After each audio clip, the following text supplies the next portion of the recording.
Hi, my name is Dr. Pecoraro. I'm a chiropractor in Westfield, New Jersey. And the title of this video is Messiah. Many people don't believe, or don't even know rather, and don't believe, that Christians believe that Jesus was the Jewish Messiah. I want to explain that a little bit. The Messiah is supposed to come for the Jewish people and save them. Now, what is he supposed to save them from?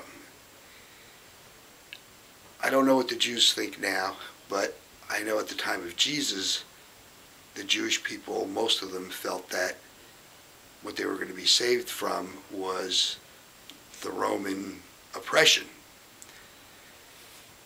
What Christians believe is that the freedom is from the death which entered the world from the original sin of Adam and Eve. That the Messiah was going to fix it so that that sin wasn't so detrimental, didn't cause everyone to die. Now, this Messiah, as Christians believe, is that in order to make up for this sin, the Messiah would have to be both God and man. He couldn't just be God, because then it wouldn't really be making up for man's sins. And he couldn't just be a man, because it was an infinite sin. It was a sin committed against God. So he'd have to be both. So where does this leave the human race before the Messiah? Nowhere, because there was no God or man, somebody that could fill this bill of God and man. So Christians believe that God himself loved people so much that in addition to his divine nature, keeping his divine nature, he took on a second nature, a human nature, so that he had both natures. So here is God becoming a Jewish man. Okay, God becoming a Jewish man. This is what the Christians believe. And as a Jewish man, he can now, because he's also God, has the nature of God, he can make up for this sin. And he makes it up for it by complete obedience. Adam and Eve sinned by being disobedient to God, so the Messiah makes up for that sin by being completely obedient to God, obedient even unto death. That's what we say. Now,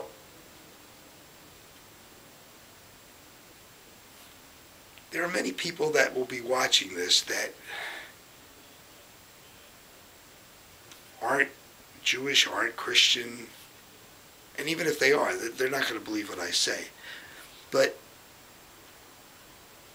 I'm not trying to convince you. What I want you to do is check it out on your own and see what you come up with. And if you're of another faith, then I want you to think about this. If we are wrong, you really don't have to worry about us, because then we're probably going to hell. And in the meantime, our religion says to love your neighbors, which is you're our neighbors, so we have to love you. And our religion says to turn the other cheek, so that's what we have to do to you. So if we're wrong, you don't really have to worry about us. If we're right, then think about what you're missing.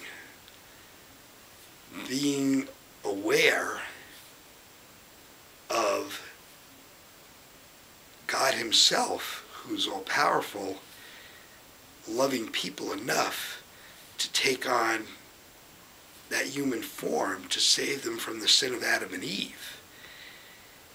And this is, if it's true, it's something quite unbelievable and very exciting.